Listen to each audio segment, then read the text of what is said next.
नमस्कार, सुदर्शन न्यूज देख रहे हैं आप। मैं हूं आपके साथ निम्न सिन्हा और आज पूरा भारत 78वां स्वतंत्रता दिवस मना रहा है। और ऐसे में हम बात करेंगे 1947 की, जब भारत पाक बंटवारे के समय मक्खन लाल 14 साल के थे। अचानक दोपहर में सूचना आई कि सभी को गांव खाली कर जाना है। अगर गांव नहीं छोड़ेंगे तो उन्हें मार दिया जाएगा। वो मुसलमान जो मक्खन लाल के खेतों और बाग में नौकरी करते थे, वही उनके परिवार की जान के दुश्मन बन चुके थे।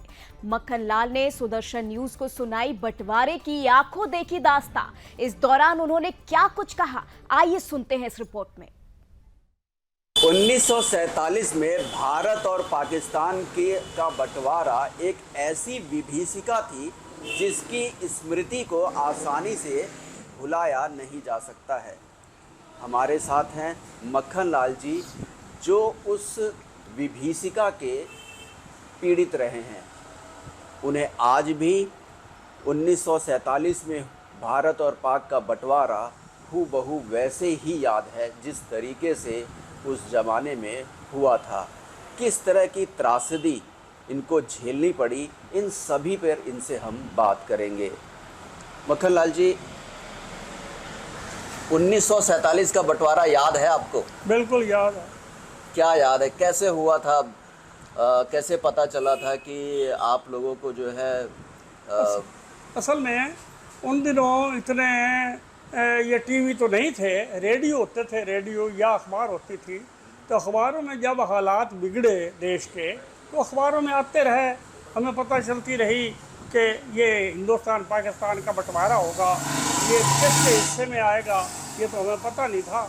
लेकिन बंटवारा हो रहा है आपस में हिंदुस्तान और पाकिस्तान का, क्योंकि हिंदुस्तान बड़ा है, पाकिस्तान छोटा है। इस हिसाब से ही उनको ज़िले बंटवारे जाएंगे और वो बटेंगे उसमें ज़िले।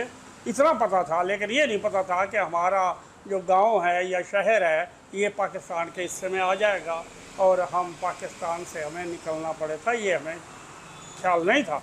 लेकिन बाद में जब हमें पता चल गया ये पाकिस्तान में आ गया हमारा इलाका, तो हमें फिर निश्चय हो गया कि हमें यहाँ से निकलना पड़ेगा, हिंदुस्तान में जाना पड़ेगा, क्योंकि ये इनके हिस्से में आया है तो ये अपने यहाँ रहने नहीं देंगे।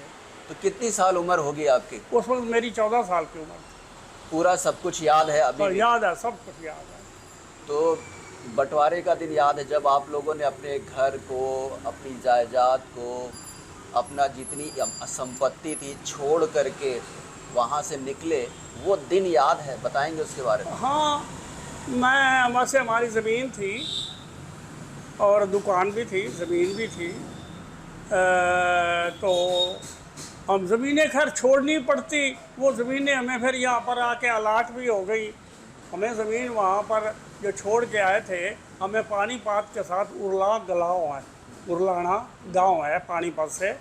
तो जैसे हमारी उरलाना पानीपत के पास है, पानीपत में लाइन है, उरलाने में नहीं थी। इसी तरह वहाँ पर मियाँ चन्नू में लाइन थी, तुलंबे में नहीं थी। तो इन्होंने जितनी भी तकसीमें की हैं उस हिसाब से ही जहाँ उपजाऊ धरती थी उन लोगों को उपजाऊ दी, जहाँ पर नहीं कुछ होता था उन लोगों के नहीं। इसी तरह गवर्नमेंट में बांटी।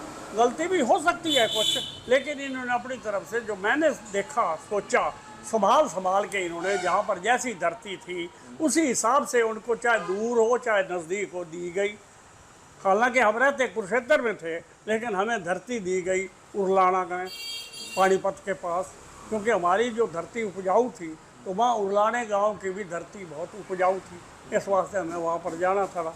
हमें याद है कि मेरे फादर साहब जाया करते थे, श्री दीवान चंद जी, तो वहाँ से हमने ठेके पे दे दी, क्योंकि हम तो जा नहीं सकते थे। ठेके पे दे दी, तो वो ठेका लेने के लिए साल बाद या 6 महीने बाद जब भी वो कहता था तो लेने के लिए जाते थे। वो गांव याद है, शहर याद है, कौन से, कहाँ से? उरलाना गाँव था वो। नहीं, पाकिस्तान में मेरा तुलंबा शहर था। तुलंबा? हाँ, मुल्तान में? मुल्तान ज़िला था, तहसील खानेवाल थी और तुलंबा गांव था।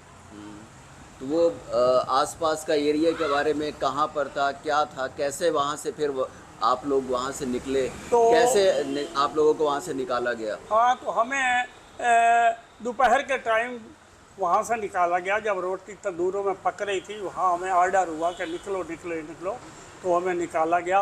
और मराठा मिलिट्री आ गई।